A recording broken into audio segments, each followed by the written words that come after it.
So good morning everyone. Today is 1st of July. I would like to wish you all a very happy Doctor's Day, and let's get started with the part 4 of respiratory system examination.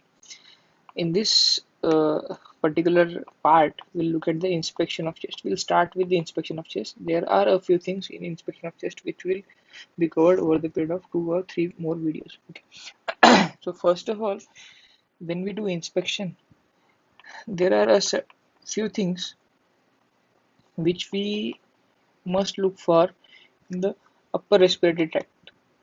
See, respiratory tract is basically combined of upper and lower respiratory tract, which is demarcated or which is separated from each other by a vocal cord or at the level of glottis. So there are a few conditions in which if we get a particular lesion in upper respiratory system, then there are chances that we might get another lesion in the lower respiratory tract, or in second scenario, there are some upper respiratory tract lesions by themselves which can cause respiratory symptoms. So we must look for upper respiratory system tract. So in inspection of respiratory system examination will always begin with upper respiratory tract. So first thing that I want you to note is that we must look for nasal polyps or turbinate hypertrophies.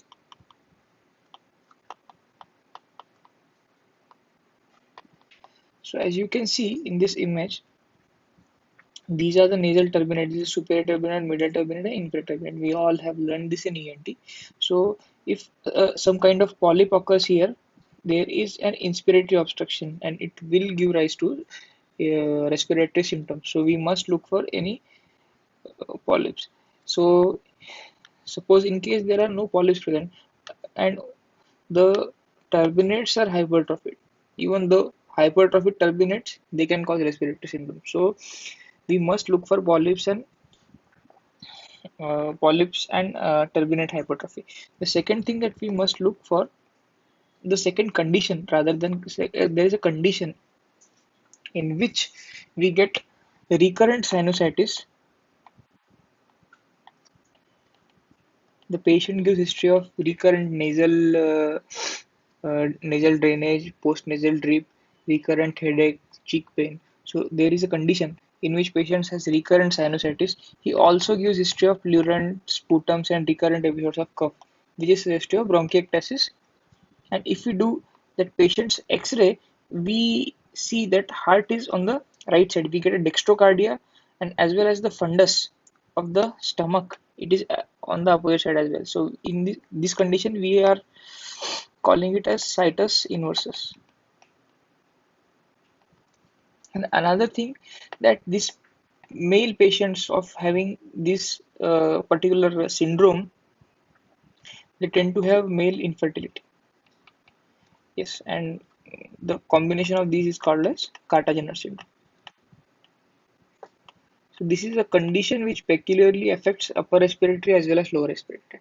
Now there is another interesting condition in which we get midline destructive lesions.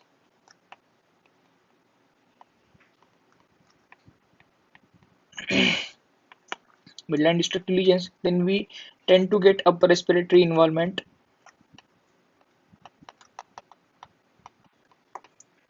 of turbinates, and then we also have granulomas in lower respiratory tract, and we do have glomerulonephritis.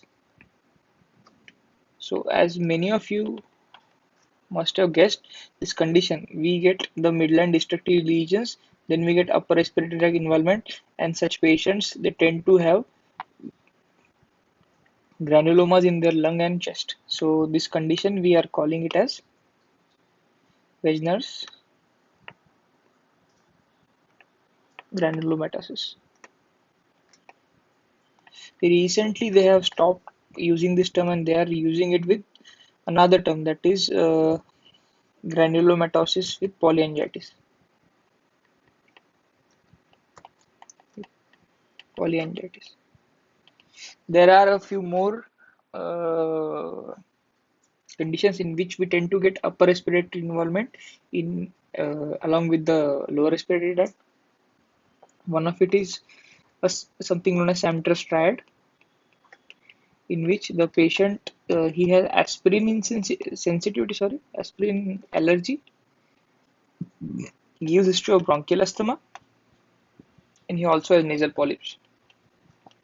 So there you go. You have an upper respiratory involvement, lower respiratory involvement. So these are few conditions which you should know and could be part of your examination, and these could be the questions that you might be asked in your examination, that which are the conditions which involve upper respiratory as well as lower respiratory involvement. Now after this we'll come to the inspection of respiratory system proper. So how do we inspect a patient? So a patient must be stripped to the waist. That is, he must not wear anything above the waist. So first and foremost thing is strip the patient to waist. Obviously, a good sunlight is required.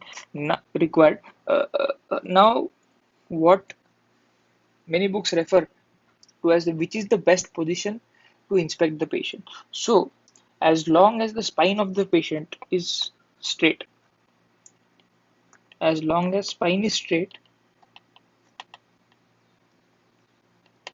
we can use any position. However, sitting will always be better than a standing position, and if at all patient is not able to sit or stand, we can do with patient in lying down position.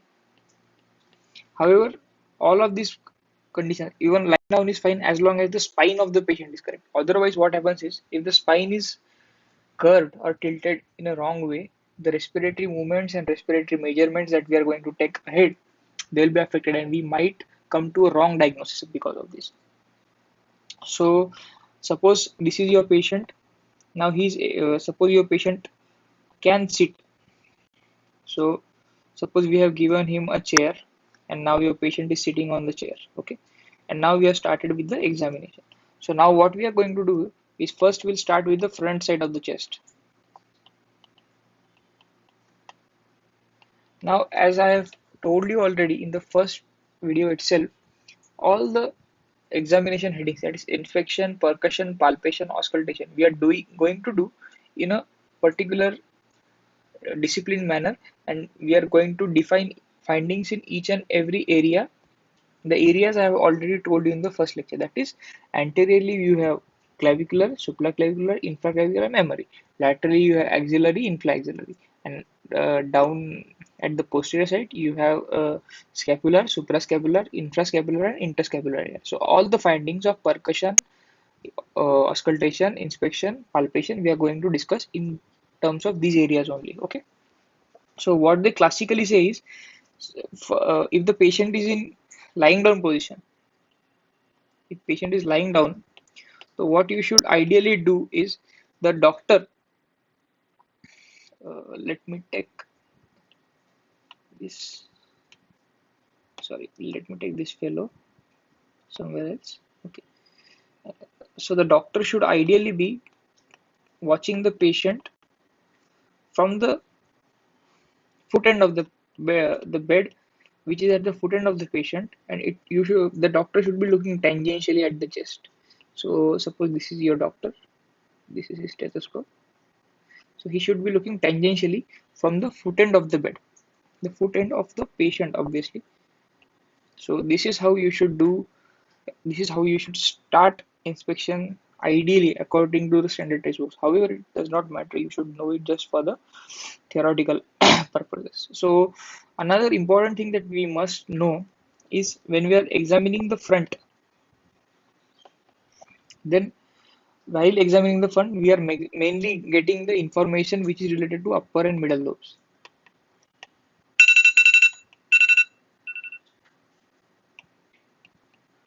While when we are examining the back, we are getting information mainly for the lower lobes. Okay, so this is how you should start your examination. Strip the patient to the waist. Obviously, there should be adequate sunlight. As long as the spine is straight, any position is good. Sitting better than standing, then lying down. Front of the chest. You start with front of the chest. In case the patient is lying down, you should look at the patient tangentially. If he's sitting, then it's all right as well. And when we are examining the front, we are mainly talking about the upper and middle lobes. When we are examining the back, we are talking about the lower lobes. Okay. So next part of this, that is the headings in which we are going to do the inspection. We'll talk about that in the next video. Thank you.